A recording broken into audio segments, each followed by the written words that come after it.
Hello and welcome to another episode of Who Knew in the Moment, the podcast. I'm your host, Phil Friedrich, and today I'm honored to have Devan Kline with me. Devan is the founder and owner of Burn Boot Camp, and he also played professional baseball. And I think one of the things that I'm super excited to highlight in his story is just how when we reach mountaintop moments, oftentimes we find out that there's another mountain to climb and that we just need to keep working to find those mountaintop moments. So Devan, thanks so much for being on. Yeah, I'm so excited to be here. I appreciate it. And, speaking of like mountaintop moments, like I was out in Manitou Springs in Colorado Springs one time. You ever been out there? Yeah. And like the metaphor that when you said that, the metaphor that popped in my head was the first time I ever went out and climbed. And like you go, it's like a mile incline. There's it almost goes like in 1 mile of elevation. It goes 1 mile of like incline. It's insane. And you get to like the very first peak and you think you're done and there's a false plateau there. And then you have a whole nother mountain to climb. And it's like, oh, I did all that work to get to here now. And I have all this work in front of me and just the ebbs and flows of life. And so that's always been something that comes to mind when you think of climbing mountaintops. We always think we're there. Right. And when you get there, there's another big one in front of you. Yes. Oh, that's so good. So to start your story off, I want to talk a little bit about your upbringing. So, you've kind of talked about, hey, mom and dad, it was a tough, kind of household to be raised in. So talk just a little bit about, kind of relationship with mom, relationship with dad in the early years. Yeah, no, for sure. And before I say this, I do want to preface that I love my parents. My parents brought me into this world. They had showed me a lot of really great things, and they've also showed me a lot of really not great things. And both of those I'm thankful for, I'm grateful for, and they've made me who I am today. My ultimate disadvantage that they gave me an opportunity to go through as a young kid is ultimately my biggest advantage now. And you hear that a lot out of people. And so I'll talk about my story and I want to be vulnerable and transparent, but not to say that I'm bitter or resentful or have any hatred or malice toward my parents. Just great people with substance abuse problems. And those substance abuse problems led to, physical alterations and marital issues that were some of the most extreme. And, I remember, my mom and dad split, and my mom took myself and my brother out of the state. She separated from my father.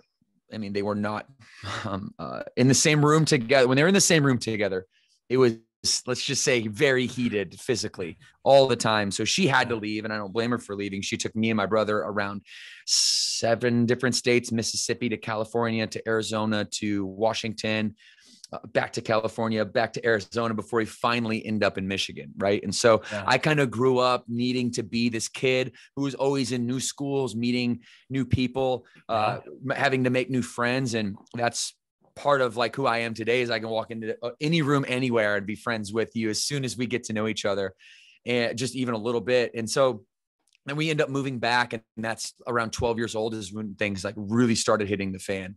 My mom and dad, their physical violence just escalated. Like they picked up kind of right where they left off. And there's a story when I was 12 years old of, we live, it's like to say on the other side of the tracks. We were on welfare our whole life. We called it food stamps in Michigan. Yeah. And my dad was a hardworking odd end, unlicensed electrician and just doing odd and end jobs for his friends and family. My mom was a career waitress. And so they lived the nightlife, and that was what they lived for. And unfortunately I was a byproduct of that oftentimes. I think by the time I was 18 years old, we had 50 domestic violence, like actual charges filed amongst breaking and entering, and a lot of different charges. But the one that I remember the most that kind of shaped me was the child abuse charge that was filed against my father. And it was when I was 12 years old, pretty much right when we moved back. And I was going through puberty, and I started getting sick of watching my mom and dad fist fight each other. Quite frankly, my dad's a 6'3", ex McDonald's All-American, professional baseball player, ex-professional Detroit Tiger. And, was not somebody that you would want to mess with, especially when things didn't go his way. And, I was just straight up sick of listening to him and my mom argue and fight, and him abusing her through these paper thin walls that I have in my house. And finally I have enough when I'm 12 years old, and I get up and I go and I try to, do the 12-year-old kid thing and like kind of boss up and say, I'm going to kick your ass. And it didn't turn out that way. Let's just say I was 0-1. And, the next thing I know that there's a child abuse charge filed, and it fundamentally shifted the way that I viewed the relationship with my father, although I still loved him and looked up to him in some regard. He was no longer my hero after that moment. And that fundamentally changed my life, because then it was just like, you don't have a hero. It's just you, yourself. And I don't know what my relationship is with God yet, because I don't have a role model in, my upbringing. So that was like a fundamental moment in my life where, I had to become a man at 12 years old, and I had to start taking care of myself and under the realization that nobody was going to be there for me if I wasn't there for myself. And there's something revealing in that.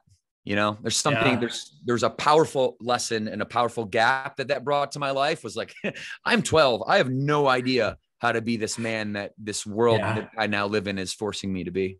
Yeah. Well, so something I want to highlight just in kind of what you said there, a phrase that I love to embody or listen to is, my response is my responsibility. And I think a lot of people, whatever the way they were raised, their family dynamic, do hold on to bitterness. They do hold on to resentment. They, say, well, gosh, things could have been different for me if only I would have had this in my life. Whereas you're coming at it from a mentality of, what, like, this was all very unfortunate for me, but it ended up giving me, some motivation, ended up being, a defining piece of my life. So talk about, for anyone that's listening, hey, how do you work through that bitterness, that potential resentment? Because if anyone heard your story, they would say, hey, I totally understand why you would have that feeling, but it doesn't serve you to have that. No, it doesn't. It doesn't serve you to have it. It serves you to have a memory of it so that you can go back when you're are not mature enough to handle the processing of the experiences that happen in your life.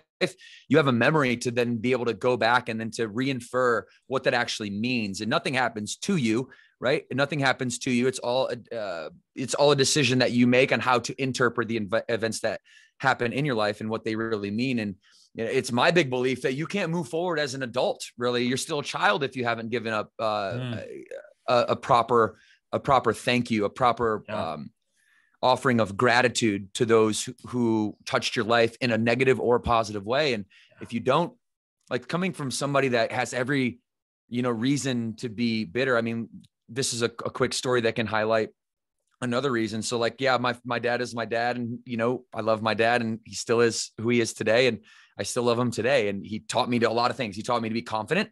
He taught me to not take no shit from anyone. Excuse my language. You're good. He taught me that he taught me that I decide my own worth. He taught me self-esteem. He's a very confident man, and, my mother, on the other hand, she left when I was 16 years old. I had worked all my life, pretty much, like since I was like 12 years old, 13 years old, to save up to buy a car, with the pitchforks on the roof with my uncles during the hot summers, like scraping off tar. And I was just I didn't know what the word was, but I was an entrepreneur by choice. I had a driveway shoveling business, but I wasn't shoveling any driveways. I was flipping CDs. You remember when we used to burn CDs? Yeah. And I was listening to the girls' junior high basketball game and listening to what like music they were vibing with. I would go home to my neighbor's house because I didn't have a computer, and I would use their computer to burn CDs and then go sell them at school. And I always wanted to make money. I had this, my dad was in and out of jail, in prison. And so I had this negative connotation to the Kline name in my little 50,000 person, Battle Creek, Michigan home. Yeah. And that was escalated when, my mom and my dad had another falling out at 16. And I had worked all this time to buy a car. Well, my mom actually took my car while I was away in a baseball tournament and moved back to Arizona and took my brother and just left and never said anything. So like, that to me was super hurtful, because I thought like I didn't know that was ever something that my mother had the capabilities to do, was just to take something that she had not worked for at all, and then basically stole it and left. I had every reason to be bitter and resentful in that moment, but it's just putting into perspective it's empathy, really. It's putting into perspective all the things that she was going through. Right. It was more painful for her to stay around that situation that she was in than to steal her own child's car, in which she loves me. I know she does. Yeah. right, doesn't know how to show that and is very selfish, Yeah. but I know she loves me and I know it hurt her to take that. Right. Yeah. We haven't spoken since, so maybe I'm off on this, but my inference is that it's very painful to do that, in which she hasn't spoken to me since, is probably because she's very ashamed of doing that. Well, she had to, and I don't blame her. I'm a man. Yeah. I went and bought another car in 2 years and then flipped it 3 more times on eBay and went to college with $5,000 in a Mustang. Like, I'm not hurting, Mom. So you can't hold these decisions that other people make. You can't let them hold you hostage, because even though they're your parents, they're other people. Yep. If you're giving your power away to them, unless you show gratitude, unless you show your appreciation genuinely and recognize them for the good and the bad things that they've done. And I think at that moment we become an adult. Yeah, that's really good. Now, as you're growing up, similar to your father, who was a great baseball player, you have this knack for baseball as well. So talk a little bit about, starting to get into sports and starting to excel. And when you started to realize, all right, hey, an opportunity to play college baseball is going to be something that I'm going to do. Well, if I wasn't really good right away at like 12 or 13, I don't know if I would have kept playing, because life was hard. And my only escape was going to the ball field. I mean, I was a skinny little kid, and that's how I kind of got into fitness, is because I had some natural talent, but everybody kept telling me I was like too skinny, and, I was like tall, but skinny, and not such a bad thing for a baseball player, especially as I filled into my frame. But I knew that I was good like at 12 or 13, because I was playing in the 14-year-olds as a 12. And then as I was 14, I was playing against the 16-year-olds. And as I was 15, I was playing against the 18-year-olds. So I knew that I needed to keep my head on straight. Like, one of the best things that happened to me was that fight that I got in with my dad, because it was like, he's not going to be there for me anymore. And I'm 12. And I didn't know what that meant. And I didn't know how to process it at the time. But in retrospect, looking back on it, it's like, that was the moment you had to become a man, because you had no other men in your life. My dad was a child. He's still a child. He had not grown up yet. And so being the man of the house at 12 or 13, at least I knew one thing. If in order for me to get out of the situation that I found myself in, sports was the ticket. That's it. I wanted to play in the big leagues. I wanted to be under the lights. I wanted to make money, to be honest with you. Like, I was sick of being the poor kid and being on the welfare lunch lines. And, I couldn't get the chocolate milk in the welfare lunch lines. You could only get the regular milk. You couldn't even get the chocolate milk. They wouldn't serve you the chocolate milk. So I wanted the chocolate milk, And so those next years, I stayed on the field. That was my escape.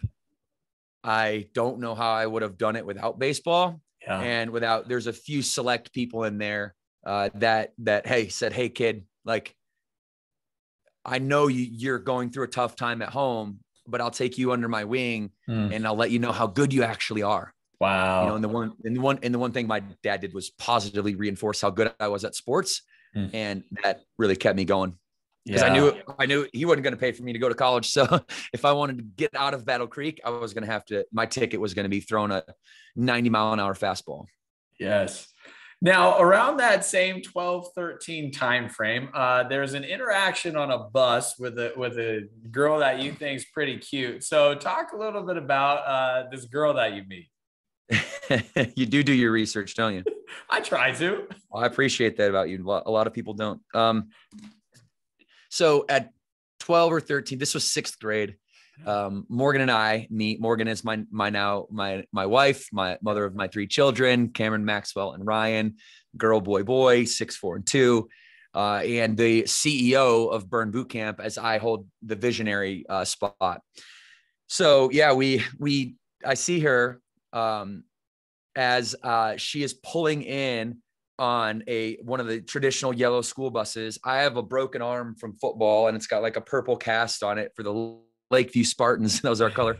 And I see, it's like, I remember it like it was yesterday still, like this beautiful girl with braces has like her window down and on the bus, and she's like hanging out, and I'm like, who's that? Like, I gotta go talk to her. And she gets off the bus, and I'm like, will you go out with me? And she's like, no, like, this is my boyfriend, his name's Matt Morris. Well, fast forward to today, not only did I get the girl, but Matt Morris is also my master fitness programmer here at Burn Boot Camp. No and kidding. just like one of the best fitness minds on the planet. And it just happened to work out that we've been best friends the whole time. And him and Morgan didn't last too long after that.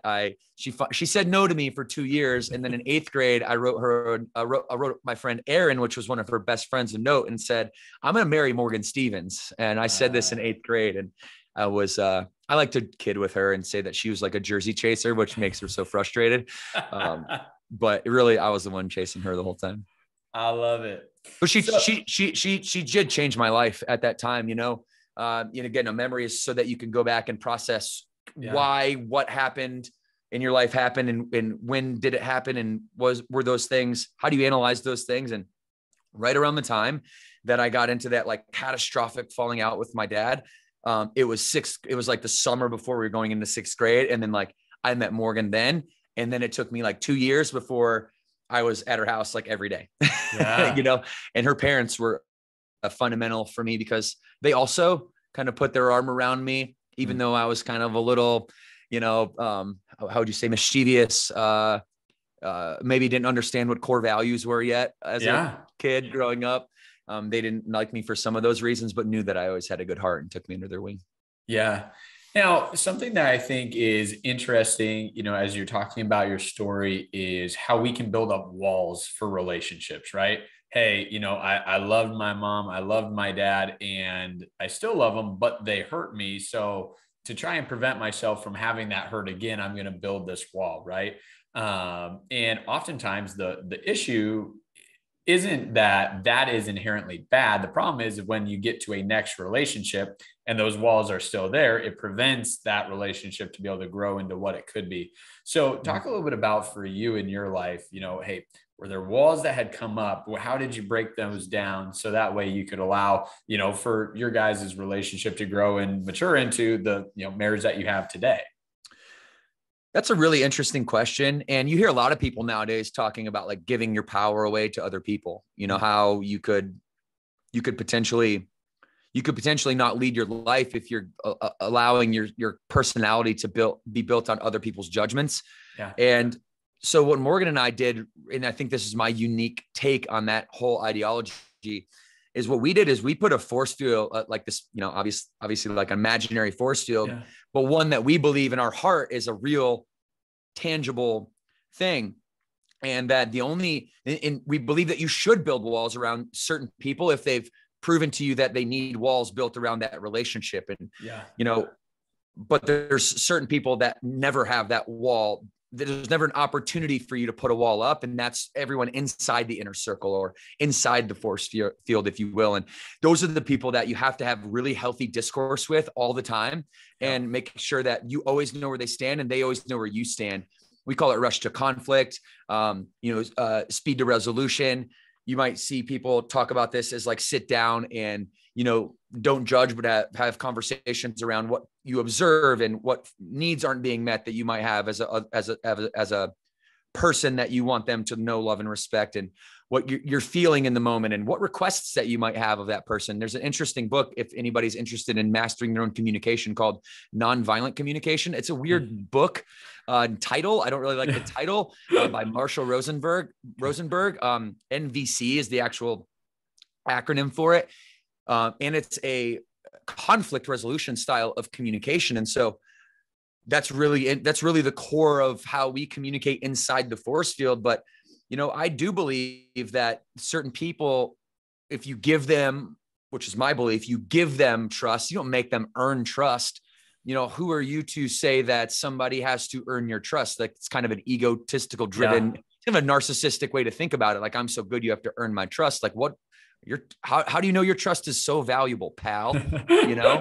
Like maybe I don't want your trust. Maybe your trust isn't the same from my perspective as it is from yours. And so we give our trust very quickly, but it also can be taken very quickly too. Yes. And, I live in a world where my business is built on intangibles, right? Like we're not selling a widget, or we're not selling, blue light glasses, or we're not selling a cell phone, or we're not selling a pencil. We're selling these tangibles. We're selling confidence. We're selling we're not even selling gym memberships. That's even a tangible that you can't see necessarily. We're selling we're selling confidence.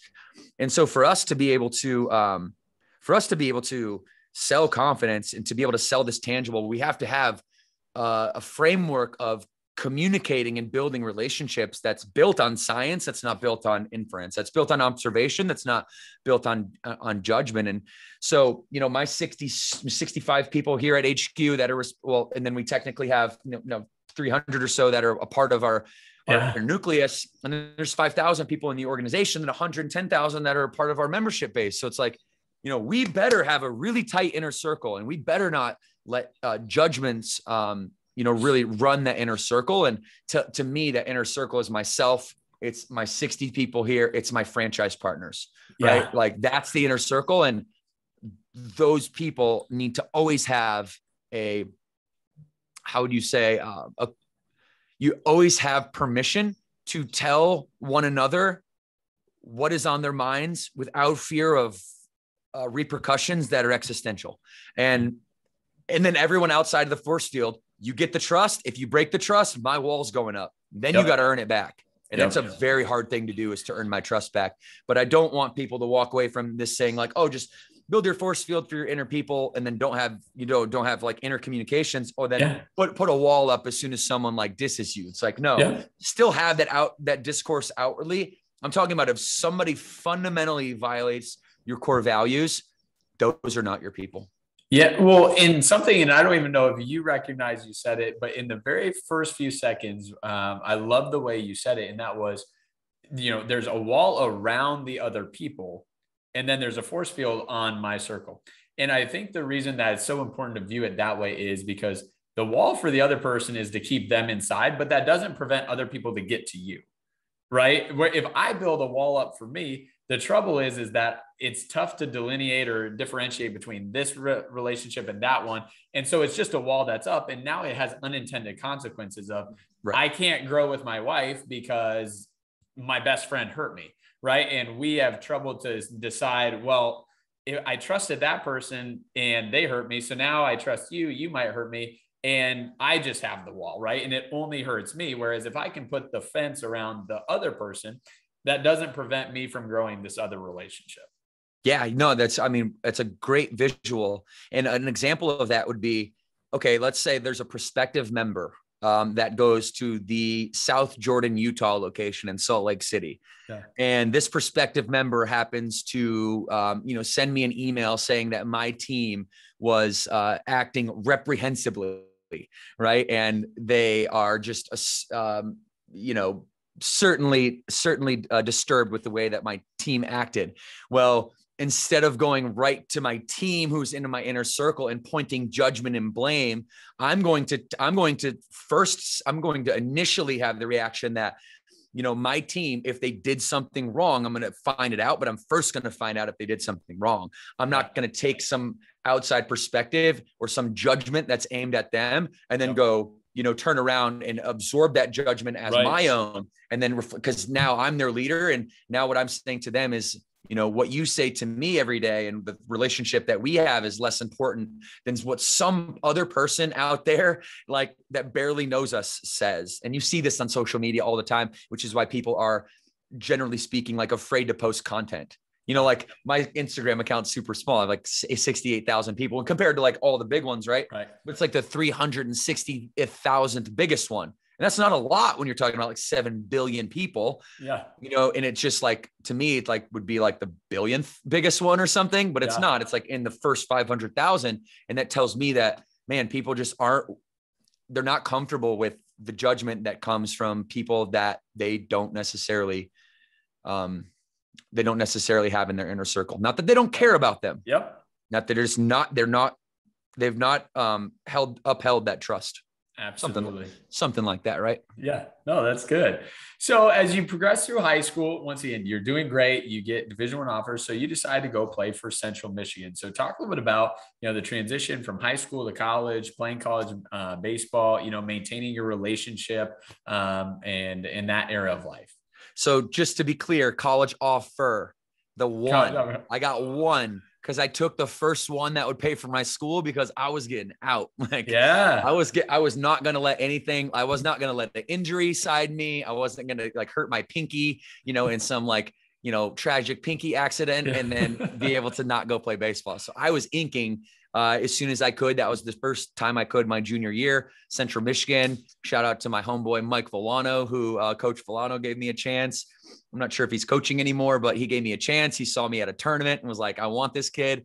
He signed me. And from there, it was like game over. And I had done like all these I had all these entrepreneurial tendencies up until baseball. But I got a little bit of money. I told you the story, like flipping the cars. Yeah. That's a fun story. We'll save that for another time, but flipping the cars. And I did it all on eBay and I get some money. I got a like hot car and I drive to school. Well, Morgan goes to Western Michigan and I go to Central Michigan, and these two schools are like 3 hours away, but we're committed to the relationship. Yeah. But we also kind of do one of those like freshman year, like, we're still going to be together and hang out, but let's not take it so serious for like a year. Like, let's just go have fun. And so we did, and we had fun. We realized that we belonged together, and we really never broke stride. After freshman year of college, I continued to go play. I got the first time that I got a professional offer. I was in my redshirt sophomore year of college, which means I played my freshman year, got hurt. Yep. And then it saved my eligibility. So I was going into my third full season at Central Michigan, and I got signed by the San Francisco Giants in the summer. Yeah. And went right away, right out to the Cactus League, they call it, out in Scottsdale, Arizona, off Camelback Road to the Giants facility. And Morgan continued to get her food marketing degree. We stayed together. She came and visited me as I was traveling the country, like out of a duffel bag. And I was again broke at this time. Like, the 5,000 doesn't last you very long when you're, 3 years later. So I'm living paycheck to paycheck. She's paying my cell phone bill so that we can communicate. For all of you out there that think like chasing the baseball dream or chasing any professional dream is like glorious, it's only glorious at the very, very top. And everybody else lives off like peanuts and cheeseburgers and plane tickets. And they pay for your bus ride and, give you some per diems and treat you pretty decently, but you have no discretionary income. Let's put it that way. Yep. So Morgan finishes her degree. At the same time, I have a couple good seasons. I got some chronic arm troubles. I get released. I'm like, man, like my entire plan A, I didn't have a plan B. I stopped all entrepreneur stuff. Like, I didn't even know what that word meant back then. Yep. Like, I just stopped all the stuff. I'm like, I'm going to the big leagues, and I knew the power of focus. Yeah. Because I heard that if you stand, that the sun has like millions and millions and trillions or whatever of kilowatts of energy. And if you stand in the sun for like an hour, you're just going to get a sunburn. But a laser pointer can take 3 kilowatts of energy and put it into a direct line, and it can cut through a diamond. And I heard that metaphor, and I was like, okay, maybe there's something to the power of focus. So I focused. I didn't read a book. I didn't do anything. All I focused on was baseball, baseball, baseball, baseball. As soon as I got released, it was devastating. That's the downside to only having one plan is now you have no plan, right? Yes. But then I created another plan A, moved to Naples, Florida, where Morgan had gotten a job out of food marketing at Western Michigan with Kellogg's, the organization, cereal company. Battle Creek, Michigan, where we're both from, is called Cereal City. That's where like Post and Kellogg's and all those companies started. Well, now we're in Naples, Florida.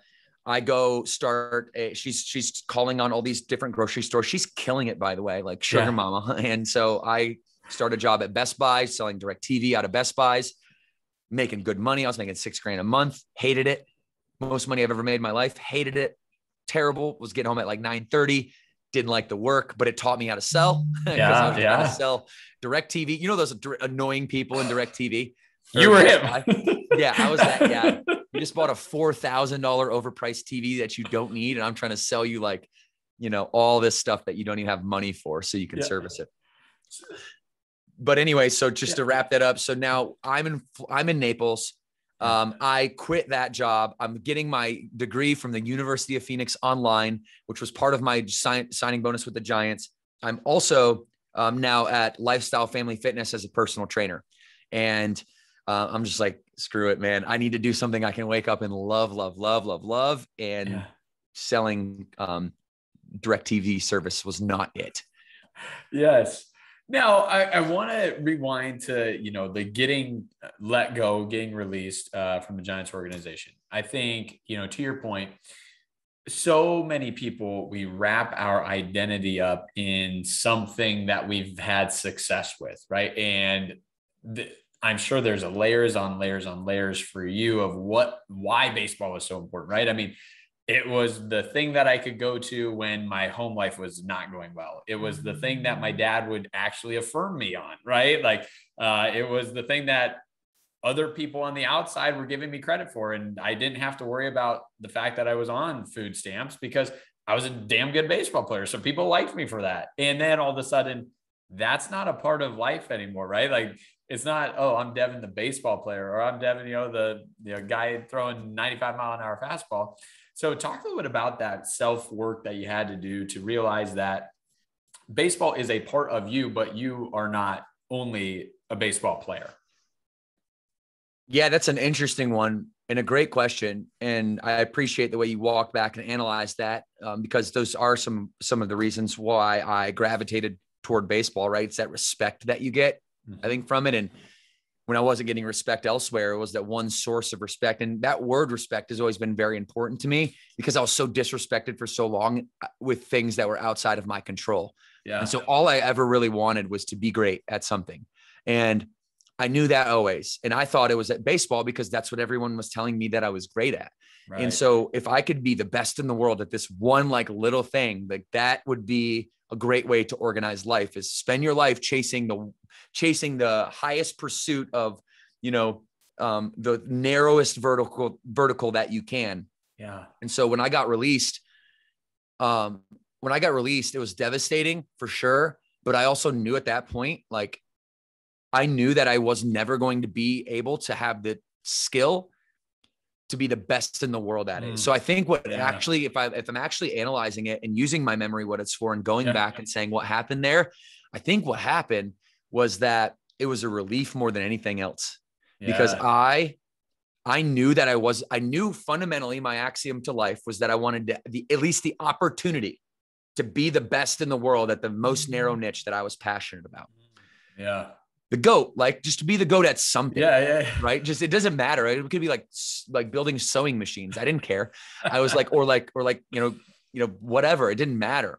Yeah. I just wanted the opportunity to be the best. And I realized, as much as I didn't want to say it was true, I realized that I was never going to be Clayton Kershaw or Tim Lincecum or Jacob deGrom or any of these pitchers that you see with hands twice the size of mine, 6 inches taller, throwing 102, not 92, And so it was hard, definitely, to be able to have to soul search to find out what was next. And, my best advice is just write down 5 things that you like. And to me, it was like fitness, money, helping other people.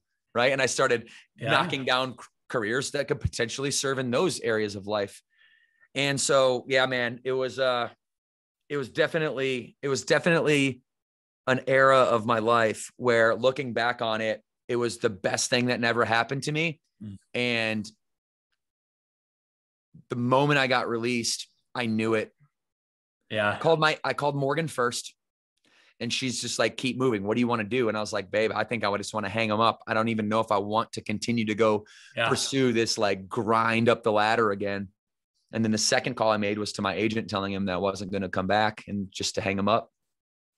Wow. So you then fast forwarded and you talked about, hey, I moved to Florida, right? I do some different sales. I'm in a workout and fitness facility. And then you decide, you know what? I've always been an entrepreneuristic entrepreneurial person. Let's start our own. And so you decide, hey, let's open up this workout.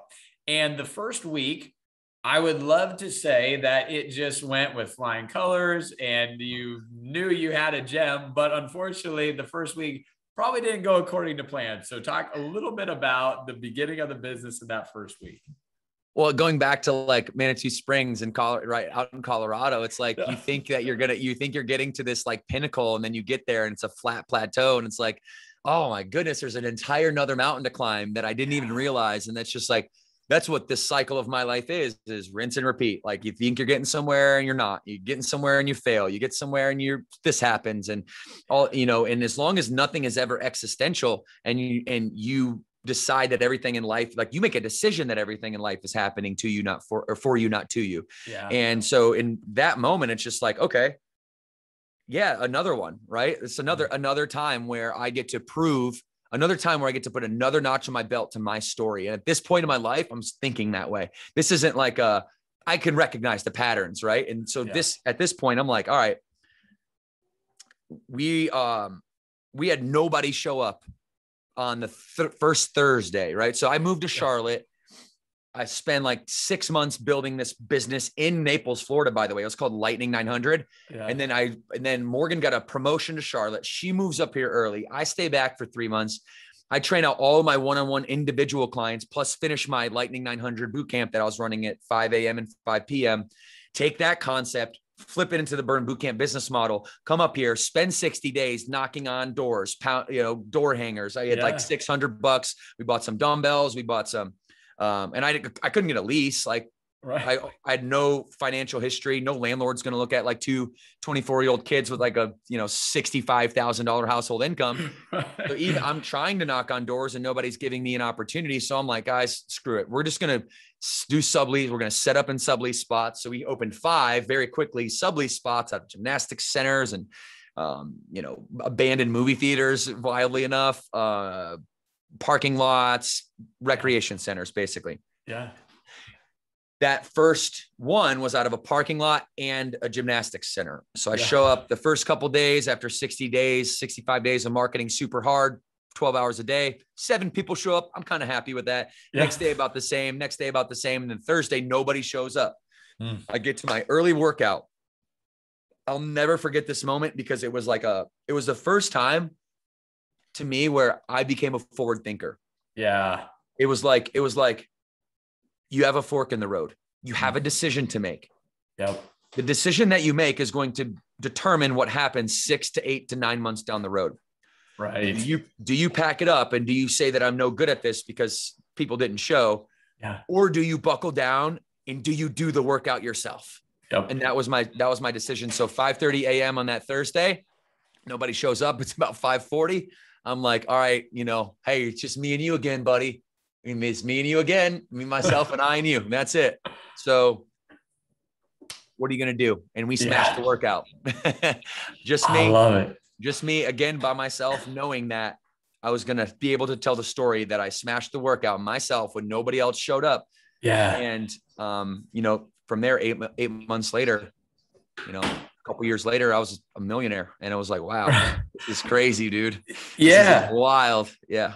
So with your, hearing that story, right? I mean, and we're going to get to this, but I mean, today it's a multi-million-dollar business. And in that first week, people just aren't even showing up, but you maintain the confidence. And I think sometimes, and it's this fine balance, right? Sometimes people shut the door too early. And sometimes people leave the door open too long and it should have been shut. So for you, how do you discern between, should I be doing this, at this point in time, or should I be waiting? Should I make that decision today? Should I shut the door? Should I leave it open for longer? Yeah, I think that's a great question. And I think there's two fundamental, there's two things that you'd want to think about. Yeah. I'm not a huge fan of hey, try everything under the sun for 10 years before you figure it out. So I was a person that was like, okay, let me start with what I'm good at. Yeah. If I'm good at something, I can like it in the long run. And interesting. It's like fitness. Okay. Well, fitness sucks when you're actually doing it. Right. Find me somebody that's middle of failing out of a hardcore workout. In that moment, do you like it? You might like the byproduct of it down the line, but you don't like it. So I was good at that. I knew that I was good at that. I was good at a few other things too. But then I said, the next one was I asked myself this question. What if I were to wake up with no limitations, no consequences, no repercussions, where money wasn't an issue, where, what I did or recognition wasn't an issue, where nothing was an issue, no limitations, no consequences at all. What would I wake up and what would I do the next day? So am I good at it? And with no limitations or consequences at all, would I wake up and do this every day? Right? Yeah. Eliminating money. Money's not a problem. Like no limitations, no consequences whatsoever. Is this something that I could wake up every day and, be happy 80% of the days that I woke up? Like making it fair for yourself. Like I'm not happy every day. That's a stupid thing from my perspective to pursue, is to be happy every day. Because if you're happy, then there's no room for frustration or overwhelm. And if there's no frustration or overwhelm, you're never going to find the issues or the gaps in your personal life. And if there's no issue or gap, then there's no mountain peak to get to, because you think you hit the plateau, you're at it. And then you just say, oh, I plateaued. And I'm at this stage in my journey where there's no more growth. That is never, ever the case, my people. Okay. You are always the plateau. There is no such thing as a plateau. It's just your inability to make the adjustments in the moment, not a plateau. And so are you good at it? Like, let's start there. Right. And would you wake up every single day, pursuing this if money wasn't an issue? And for me, that was the way that I pursued this craft, was like, I would wake up and do this stuff every day. I'm like, we're a $200 million organization, and I live on the edge of the brand. I'm in it every single day with our franchise partners, with our members. Most people in my seat aren't doing that. We just cracked the top 10 in terms of revenue in our industry. And there's no one else in the top 10 that's out there doing what we're doing. And it's like, I love it. I love it. Why can you get to the top without any big backing or big pockets? It's because we love what we do, and we're out on the edge of the brand, and we're really good at what we do. And if we were to wake up tomorrow and money wasn't a thing, like an issue, like money, it's not important to us at this point. It's not important to us. It's important that we have the best unit level. And I'm going to get technical. Sorry guys, just for 1 minute. It's important that we have the best unit level economics, meaning each individual gym performs best in its community, because that is how we make more impact, right? When they make money and they have profitability. So I'm not concerned about what I'm getting. I'm concerned about what our franchise partners are getting. And the more I can help people get what they want, and at this stage of the game, the more I'm going to get what I want. And what I want is impact. And fortunately, there are consequences to having big impact. And that's you, on the downside, get ridiculed a lot, but on the upside, you get to impact a lot of people. Absolutely. So money then becomes a byproduct to see how many people we can impact. So whatever you pursue, if you have that logic or that thought process, and you might not think about it just like I do, like I wanted to be the GOAT of one thing. You might not have to be the GOAT of like one area, but you should want to be world-class at something. I think that's a good way to put it. That's really good. So as the business grows from, a few people showing up week one, today we have, over 300 franchise locations, 350? Yeah, 350. Yep. 350. So talk about, the decision to franchise something. Once again, anything that's worthwhile, there's a lot of pros, but there's also a lot of cons, right? I mean, span of control, scope, how are we going to do this? How do we create the blueprint? So talk a little bit about that decision to go to the franchise model. Yeah, for sure. So the decision to go to the franchise model was that we're young, we're hungry. We know the road ahead. We have no capital, and let's leverage the love and admiration that the people that are already a part of our membership have. And so people started coming to us. It wasn't really something that we were like, hey, we're going to set out on this, journey to franchise and, create like one of the biggest fitness brands in the world. No, it started off with, hey, let's have some locations in North Charlotte. What if we were Charlotte's fit community of moms, and we just serviced all the moms in this area, and we like dominated in that niche? Yeah. Well, that's partially a good thing, because you want to be able to talk to that like one person, that if you're building a business, you can't be everything to everyone.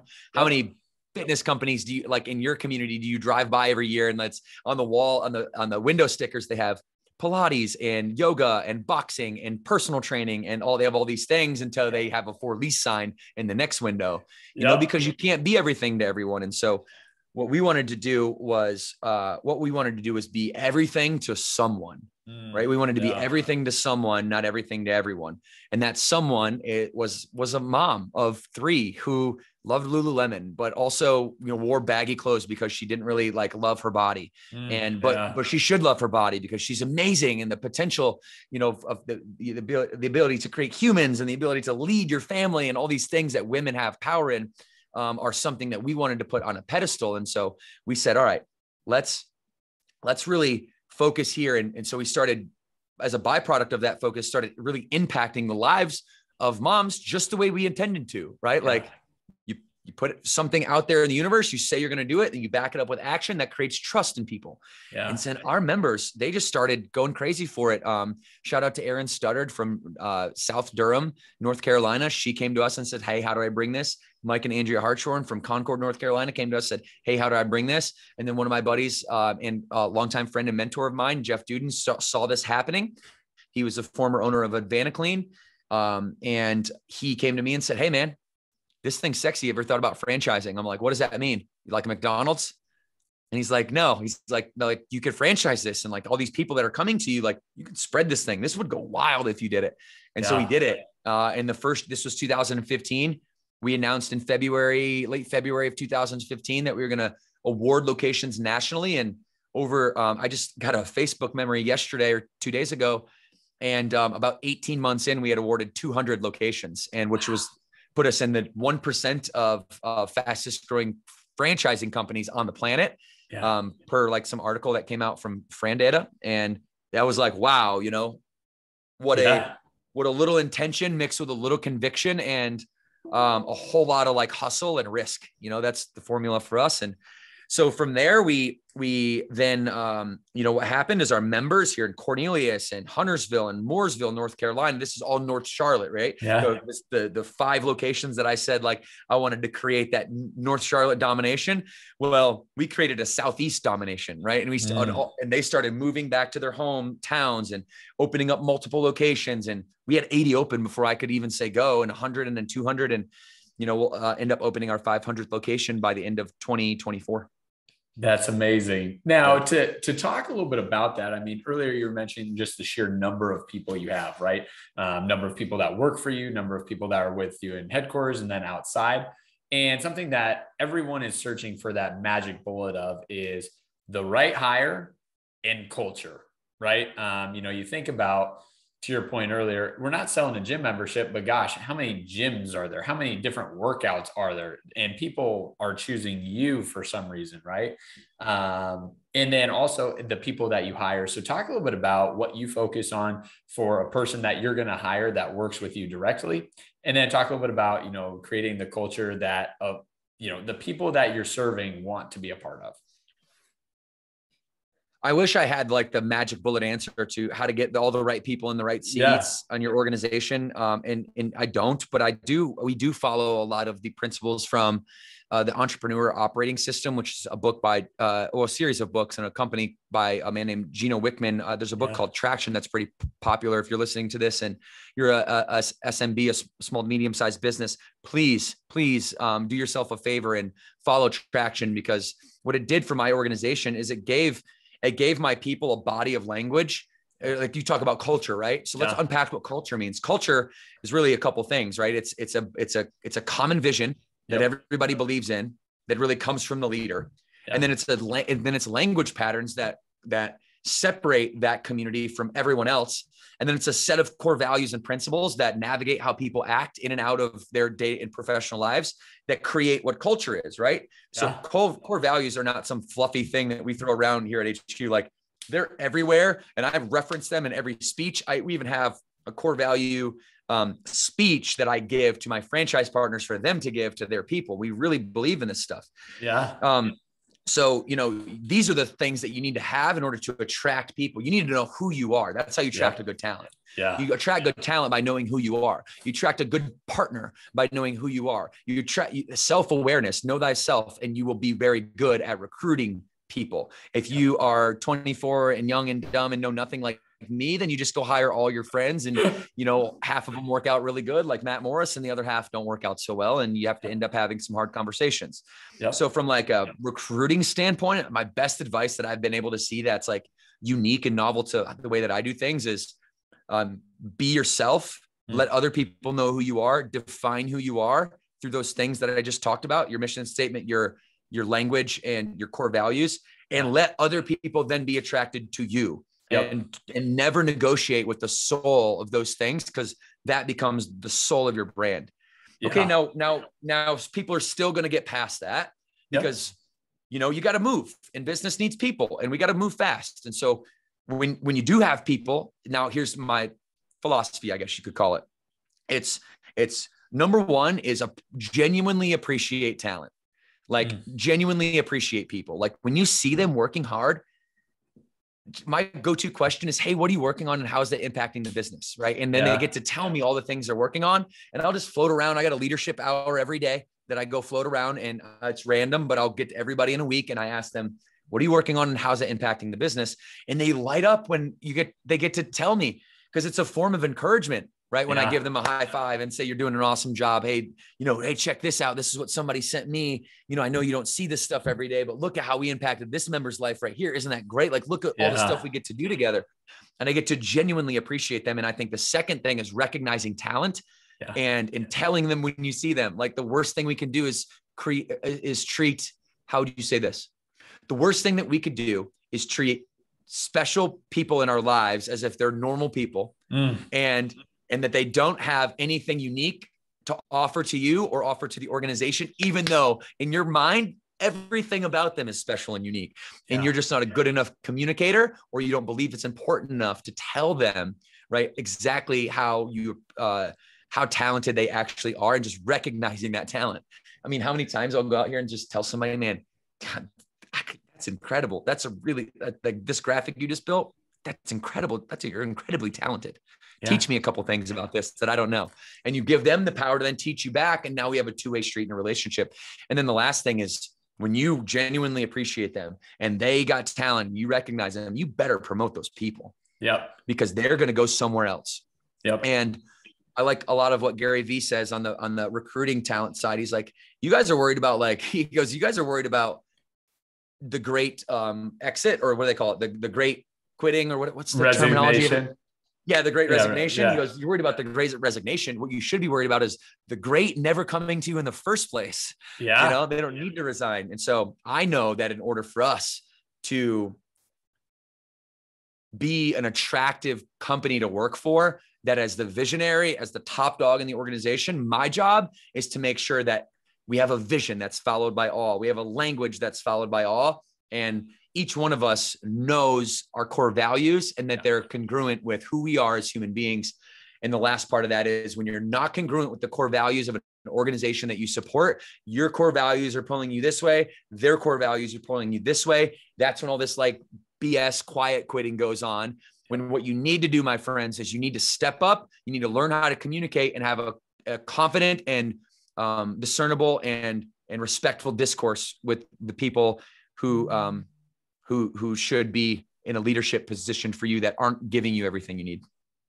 Well, and I think something to just pull out of what you just said is just, there's nothing better than when you meet someone and the stories you've heard, the person you met, at lunch is the same person you see in the office, which is the same person that you see there. And once again, it doesn't mean you have to act the same all the time, but it's like, you can tell everything about them is in alignment, right? Like their moral compass, you didn't be like, who were you yesterday and today? I feel like I'm meeting the exact opposite person. It's like they are in alignment, right, with their personal core values, and you see that lived out in everything they do. So, well, one other thing that's interesting on that point is, I speak to a lot of groups, and I speak to groups like that are outside of my organization. A couple thousand people that have a franchise system, or inside my organization in a room full of like 10 to 15 people. And what I'll often ask is the same question I go everywhere. It's like, who actually has personal core values? And dude, I'm telling you, it's overwhelmingly, the vast minority of people everywhere I go don't even know their own personal core values. And then even the 6 people out of 100 that do raise their hand, I don't do this in front of other people because I'm not trying to put them on, but I guarantee you, if I go and I actually look and I look at what you're putting down, there's just maybe, some thought process somewhere that happened like 7 years ago. Personal core values mean that I know who I am. I have 3 to 7 virtuous principles that I believe in, that my family believes in, and this is how we navigate the things that we say yes and how we say no to things. Yeah. A lot of the problem out there right now today is people don't know what to say no to and yes to. Like there's so many, it's like just paralyzed by confusion. Yep. So it's like, dude, narrow that in, and that's on you. Nobody else should be presenting you what's important to you. Because are you trying to live someone else's life, or are you trying to live your own life? So nobody does it. Okay. The important thing is that like, we need to have the conversation around self-awareness. It can't just be this like social media guru topic that goes around. It's got to, like, how does the rubber hit the road? That's what traction, the business philosophy I talked is all about. How does the rubber hit the road? And to me, if you're going to talk about self-awareness, you're going to talk about know thyself and how important that is as in society, then you need to say, okay, what does that mean?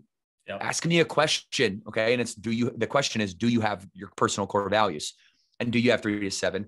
And not only do you have the word, but you have 3 to 7 sentences that are reviewed on a 90-day basis that update who you are. Because we are like snakes that need to shed our old vicious skin and grow into something new. And we do that. And we need to be doing that about every 90 days as we're intaking and coming across these experiences that are help shaping our experience of the world and how we navigate it. That's awesome. Well, I want to be respectful of time. I'll have you close this down. You wrote a book, Stop Starting Over. Highlight a little bit about the premise of that and what it's about. Stop starting. Thank you. By the way, this has been a great interview. Thank you for coming prepared. And I've actually really enjoyed this one. There are some, by the way, that is like this. Okay. This was in like an article, like, last week or something. So you're very good at what you do. Thank you. I've appreciated the conversation. So Stop Starting Over is a book that I wrote it's the original book I wrote trying to address how closely associated psychology is to our physiology, right? And it's called Stop Starting Over because what I observed was that everyone was trying to wait till Monday or wait till New Year's or wait for some other thing to happen. And what they're fundamentally doing is allowing their outer world, they're allowing the external circumstances and environment actually control their inner world, their attitude, their effort, their belief. And those 3 things, when you control your attitude, your effort, and your belief, now you start to design your own life. And in designing your own life, you start to feel confidence and you start to feel empowered. And then it's not all of a sudden it's like, you're working out because, you want to get skinny and you want to get toned, which is like what 92% of people say they want to work out, get fit, get toned, get in shape, something like that. And that's what no one wants. Yep. That's what might be a byproduct or a nice to have. But what you need to have is a daily tool, a daily anchor, a daily discipline that you don't negotiate, that's on your calendar every single day, that can be that active metaphor for you to then go out and battle life. And to me, there's sports was that tool for me, practicing that craft and training for sports. But then now for everyone, it's life is tough. Yeah. And there's lots that it demands of us. So you better demand more of yourself than life demands of you if you're going to be successful. And the best way I can think of to practically for everyone at a blanket solve is to say, work your ass off for 45 minutes every day. When you don't want to, good. That means you should especially go do it. And when you do this and you do this one discipline over and over, what you're going to start seeing is that it starts to actually shape your psychology. If you let it, and if you have mentors that are asking you the right questions along the way and pulling out the fear and doubt in front of you and using fitness as a tool to smash the fear and doubt. I love it, man. I love it. Cool. Well, Devan, I want to say thanks so much again for being on. I cannot wait to continue to watch your journey and everything you're doing. And 2 years from now, when you're at 600 locations, we'll have to have you back on to hear about the growth and what's transpired since. Well, that would be great. And let me know how I can share the podcast with the Burn Bootcamp Network. We'd be happy to do so. And we need more people like you who are out there and extracting value and extracting things, from successful people and paying that forward. You're doing very good work in this world, my friend, and you're much needed. Thank you, brother.